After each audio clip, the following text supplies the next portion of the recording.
बाबा ने कहा बिल्कुल सत्य बोलना, नहीं तो आप जानते हो इतने महात्माओं के संयम को आपने भ्रष्ट कर दिया, सत्य बोलना क्या बात थी।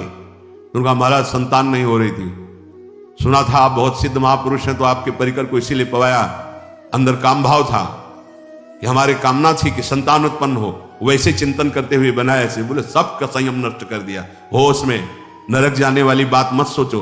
अरे संतों को पवाओ जैसे अपने पुत्र को पवाते हैं, ऐसी भावना करनी चाहिए। आज हो भाग्य तो परिणाम खुद मंगल में निकलेगा। काम भाव से युक्त होकर क्यों बनाया, सब संतों के अंदर विकार पैदा कर दिया। अन्न का प्रभाव पड़ता है, हम जैसा अन्न पाते हैं वैसा। कई बार सुनाया है सिद्ध महापुरुष पूज्य प्रातः स्मरण श्री बलराम दास जी महाराज झाड़ू मंडल के, यमुना के पावन तट पर ही है, रास मंडल के पास ही, वो अपने एक लता के नीचे बैठे हुए भगवत चिंतन कर रहे थे।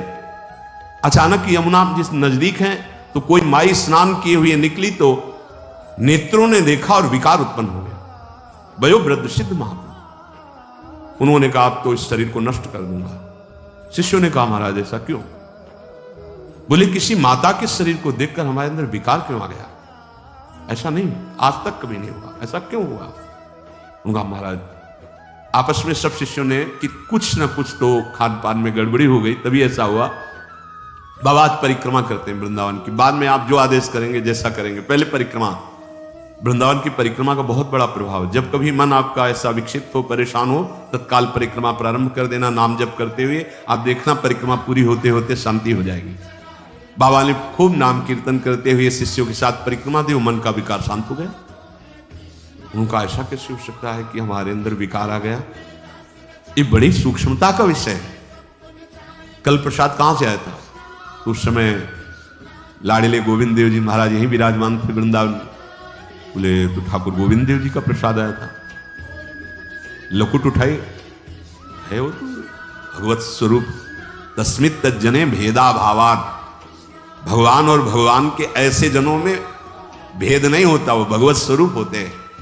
गए और कहा बताओ आपका प्रसाद न पावे तो अपराध लगे कि प्रसाद नहीं पाया, और प्रसाद पावे तो हमारे अंदर काम जागृत हो जाए, हम तो मरे ना दोनों तरफ से। तो ठाकुर जी बात कर रहे थे, दूसरों को नहीं सुनाई दे रहा था। कह रहे थे कि देखो नाराज मत हो, कलकत्ता की वैश्या थी, उसने भोग लगाया, अब उसने भोग लगाया तो हमने चख पाया, तो आपको प्रसाद का किनका लेना चाहिए? किसने कहा था कि पूरा प्रसाद पाइए? जरा किनका ले लेते हो, मधुकरी पाते। हाँ ये बात आपकी मान, तो हमारा तो पूरा विश्व है, कोई भी भोग लगाएगा हम तो पाएंगे। हमारे प्रसाद की निष्ठा आप सबके हृदय में, तो किनका लीजिए, पूरा मत पाइए। सोचिए, भगवत अर्पित प्रसाद और वृत्ति, भगवान ने आदेश किया किनका पाओ, माधुकरी मांग के खाओ।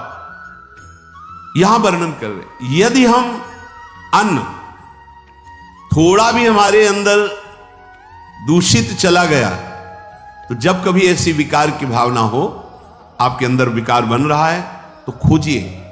आपने कोई दृश्य देखा है, आपने किसी से बात की है, आपने कोई ऐसा संकल्प बनाया, नहीं तो फिर भोजन दोष आ गया, अब आज उपवास कर दो।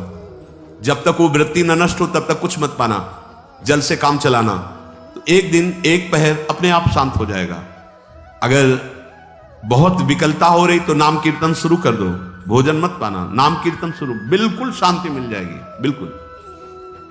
और ये तो उदाहरण महापुरुष इसलिए देते कि हम सावधान रहें। हमारे अच्छे भाव या बुरे भाव में ये 10 बातें बहुत प्रभाव डालती हैं। पहला स्थान, दूसरा अन्न, और तीसरा जल। पानी भी बहुत संभाल के, नहीं आजकल तो देखो प्रायः ऐसे दांत से प्लास्टिक नोचेंगे, ऐसे पानी पिएंगे, कब भरी गई, कहां भरी गई, कैसा पानी, बड़ा देखो कैसा हमारे भजन साधन के लिए विक्षेप पैदा होता चला जा रहा है। पहले सुंदर सरोवरों का जल, मतलब 15 वर्ष तो गंगा जल ही केवल पिया है, जो आकाशवृत्ति से मिला नहीं, गंगा जल ही पिया है। कुआं का जल, फिर आया हैंडपैप का जल, अपवित्र होने लगा। हैंडपैप में जो वाशर, अगर वो कहीं चमड़े का पड़ा हुआ है तो अपवित्र जल हो गया। अब हैंडपैप का भी अंतर ध्यान स्वरूप हो गया, अब तो नहीं दिखाई देता।